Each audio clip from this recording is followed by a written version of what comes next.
Okay. So in the last class, we started with our fifth unit called as logical agents, and we discussed about knowledge-based agent, and we have seen the example called Wumpus world. Now, what do you mean by knowledge-based agents? So these agents are composed of two things. That is, they have a knowledge base, and they have the inference mechanism. Okay, so with the help of this inference mechanism they can infer new things. Okay, and the newly inferred knowledge, it will be again added to the knowledge base. And we have seen one example of such agent who was roaming in the Wumpus world, right? So what do you mean by knowledge base? This knowledge base is a set of sentences. Okay, so he will be maintaining his knowledge in the form of set of sentences. Okay, and they will be following some syntax. Okay, so they will be following some knowledge representation language. Okay, so they will be well formed formulas. Okay, so they will be having some syntax. Okay, and what about inference mechanism? So we have seen the example of Wumpus world. So our agent initially was not aware about this environment. He was starting at 1,1 location. He moved to this location 1,2. Here he felt the breeze, right? So he can infer that there is a pit at this location or this location.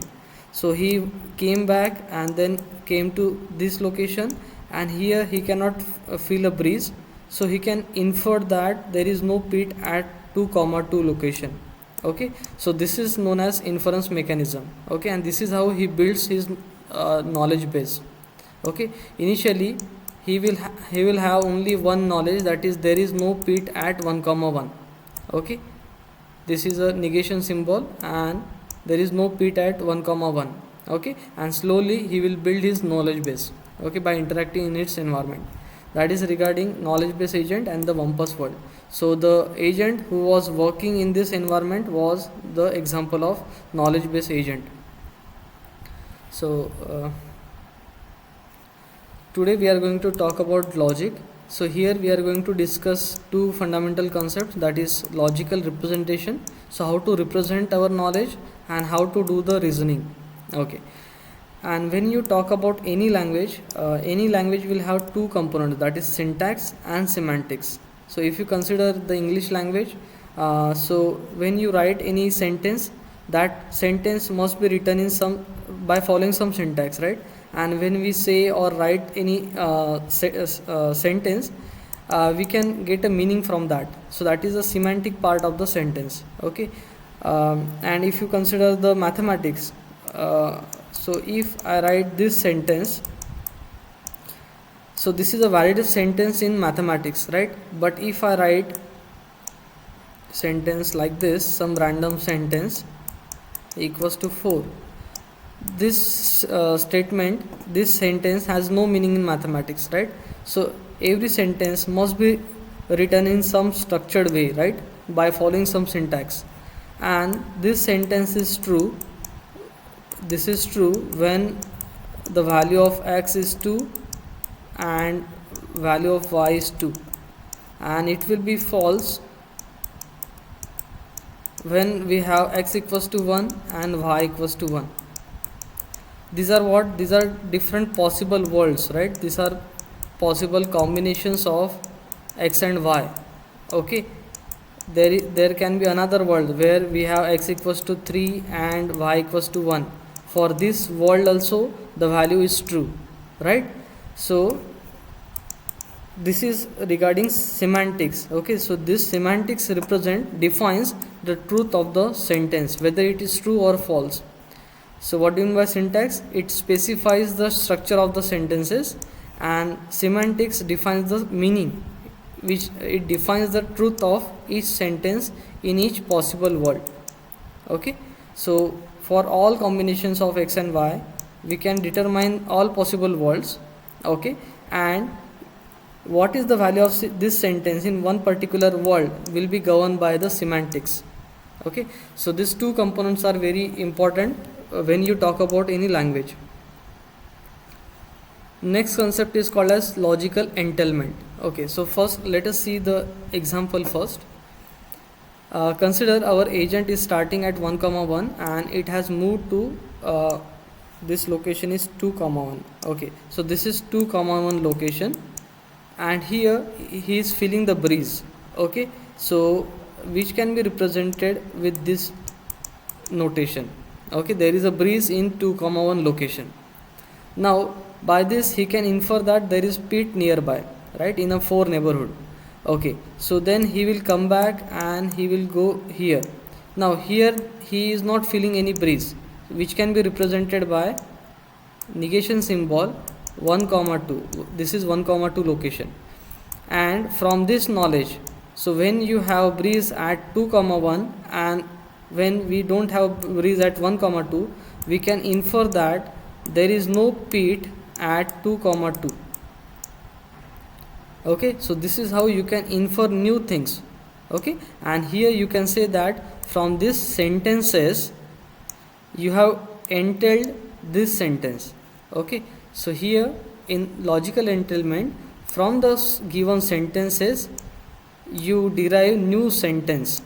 Okay, and if you can derive that, we can say that this sentences entails this sentence.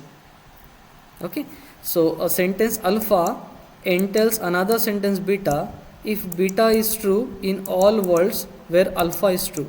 So whenever these two sentences are true, this sentence will be true definitely. Okay, so this is the meaning of entailment, and we use this notation to represent entailment. Okay, and it is nothing but actually the implication only, right? So behind the scene it is implication. If this sentences implies this sentence, right? So logical entailment between sentences, the idea that this is the idea that a sentence follows logically from another sentence. In mathematical notation we represent that as alpha derives beta or alpha entails beta, to mean that sentence alpha entails sentence beta. And this is nothing but an inference process, right? So it is a process of deriving new sentences from the old ones. So this is one example. If Socrates is a man, if this is true, and all men are mortal, if this is true, then we can say that Socrates is man, right? Man are mortal, then we can say that Socrates is a mortal. So if the given premises are true and if the conclusion is true, then we can say that these sentences are entailing this sentence. Okay, and so in the real world what is happening, this particular aspect of the world is following this aspect. Okay, so this is regarding entailment. Any doubt? So this is nothing but an inference process, right? Deriving new facts from the given facts. Okay, now here we are going to discuss two languages. Okay, that is propositional logic and then first order logic. Now this is a language, right? So we have to discuss the syntax and semantics of this language. Okay, and this is very simple language, and here we have some concrete inference technologies. Okay, and it consists of two things, right? Propositional symbols and logical connectives. Logical connectives, you know this, conjunction, disjunction, then implication, biconditionals, right? And then negation. These are the logical connectives, and we represent propositional symbols by capital letters like P, capital P, capital Q, and here we are representing if we don't have breeze at 1 comma 1 location, the negation of B, right? So this is how you can represent the particular sentence in the form of some symbols. So we will first talk about the syntax of this language. So syntax of the propositional logic defines the allowable sentences. Okay, so here we have two constants. Okay, so true and false. So the final value of any sentence will be either true or false, no in between value. Okay, in between value. So propositional symbols, so here we can represent any sentence by capital letters like P and Q, and they represent specific facts about the world. So if I write b1 comma 1 and negation of that, that means there is no breeze at location 1 comma 1 in our Wumpus world. Okay, so they represent some particular facts in the world. And if s is a sentence, then if you use bracket to enclose that, that will be again a sentence. Okay, so we are defining a syntax, which are the allowable sentences. Okay, so you can enclose the sentence in the parenthesis. If s and r are two sentences, okay, valid sentences, then s conjunction r will be a sentence, and s are known as conjuncts. Then s disjunction r will be also also a sentence. These are known as disjuncts. Then s implies r, that is implication. Okay, if s and r are the sentences, then s implies r is also an sentence. Then s biconditional r, that is equivalence, it is also known as equivalence. Okay, this also will be a sentence, valid sentence, and negation of s will be a valid sentence. Okay, so these are the rules. Constants and symbols are known as atomic sentence. Okay, so if you have only constant, that is true or false, or symbols, those sentences will be the atomic sentences, and when other sentences will be the complex. For example, a and b is a complex sentence, whereas pure a or true is a atomic sentence. Okay, so now let us define the grammar. So you must be familiar with this notation from the TOC, right? So we can define a grammar. So our sentence can be either atomic or complex. Okay, atomic will have individual propositions, okay, or it can have true or false values. Then complex sentence, now it can be made up of the parenthesis, okay, or square bracket, then negation, conjunction, disjunction, implication, biconditional. Okay, you can derive a complex sentences using these connectives. And operator precedence, the negation has the highest, then and, or, implication, and biconditional. So take example. So if I want to derive this sentence, okay, so I will start with the sentence. Okay, now this is a complex sentence, so I will choose this one. Then complex sentence, then we have or, so we have to use this sentence or sentence.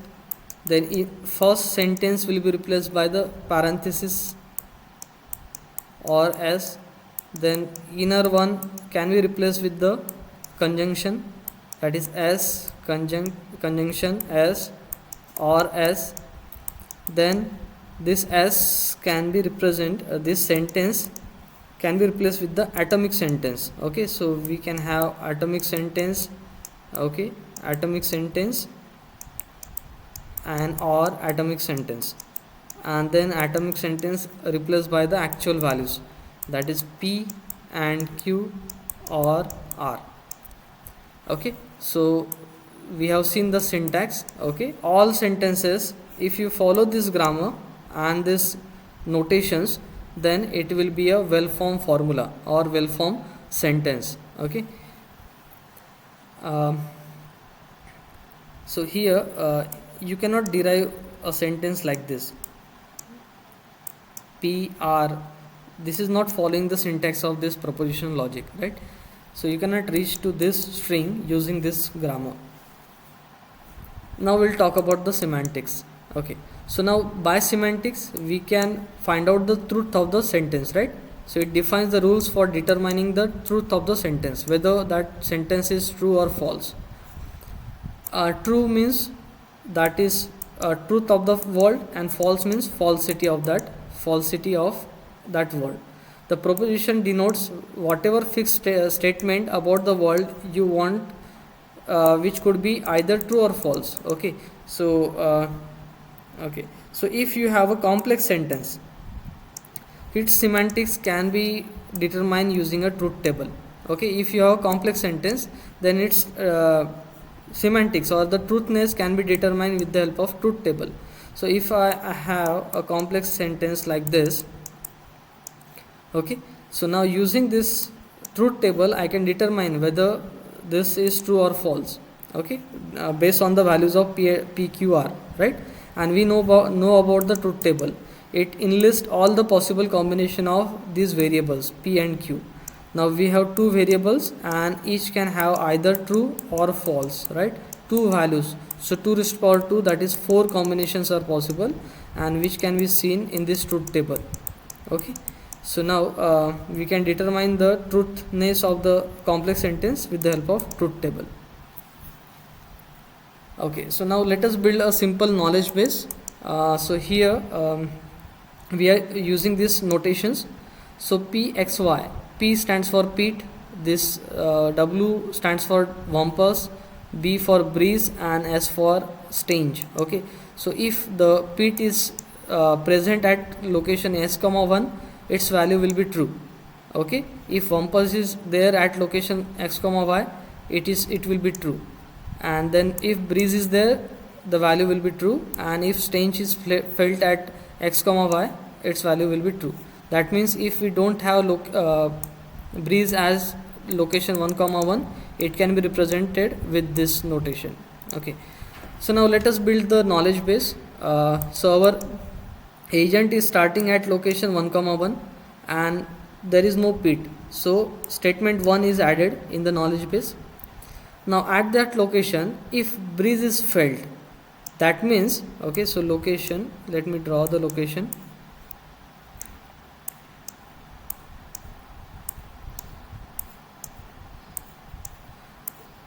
So this is 1, 1, 1, 2, 3, 4, and they are writing column first.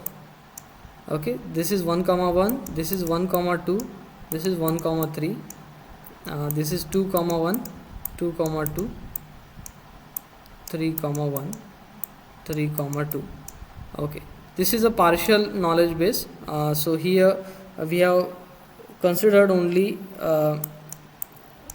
up to this location. Okay, so we have just considered one movement only. Okay, when our agent moved from 1, 1 to 2, 1. So at location 1, 1, there is no Pete, which is represented by this sentence. Then if he feels breeze at 1, 1, there he can conclude that Pete is either at location 1, 2, that means this location, or 2, 1, that means this location. Now if he feels breeze at 2, 1, then he can infer that the Pete is either at location, this location, or this location, or this location, right? Okay. Now here at 1, 1, he is not feeling any breeze, which is represented by negation of B 1, 1. At 2 he is feeling a breeze. Okay, breeze 2, 1.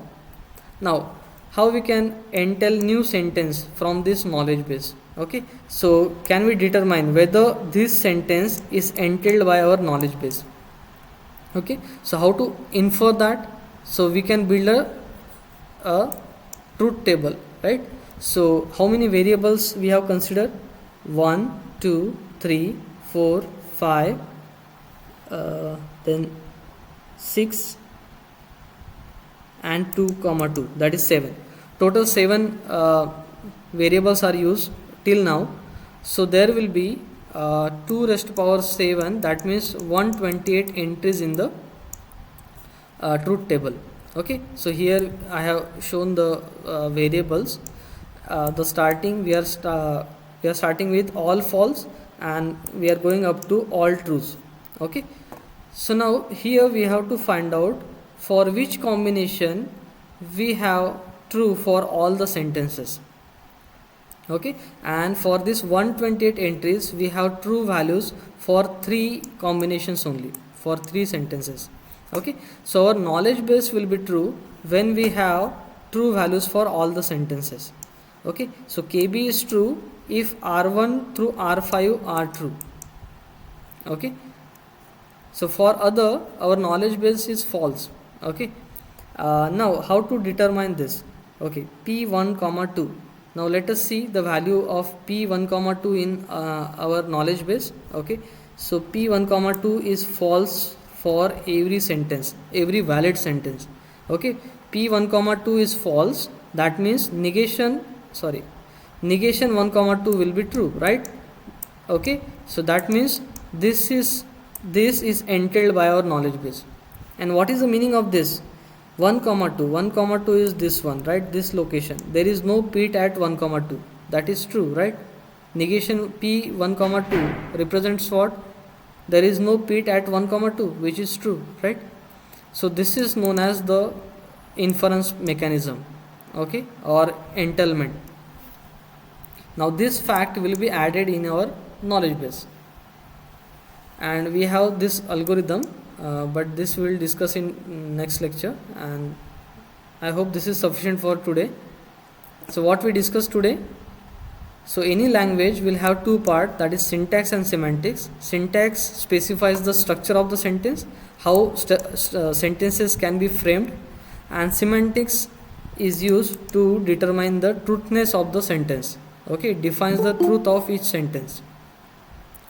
And then we have seen this process, logical entailment. So if you can derive this new sentence from the sentences, then we can say that this set of sentences entails this sentence. Okay, and then we talked about propositional logic. So here we represent a sentence by capital letters. Okay, and these are the rules of syntax. Okay, and then with the help of truth table we can determine the truthness of any complex sentence.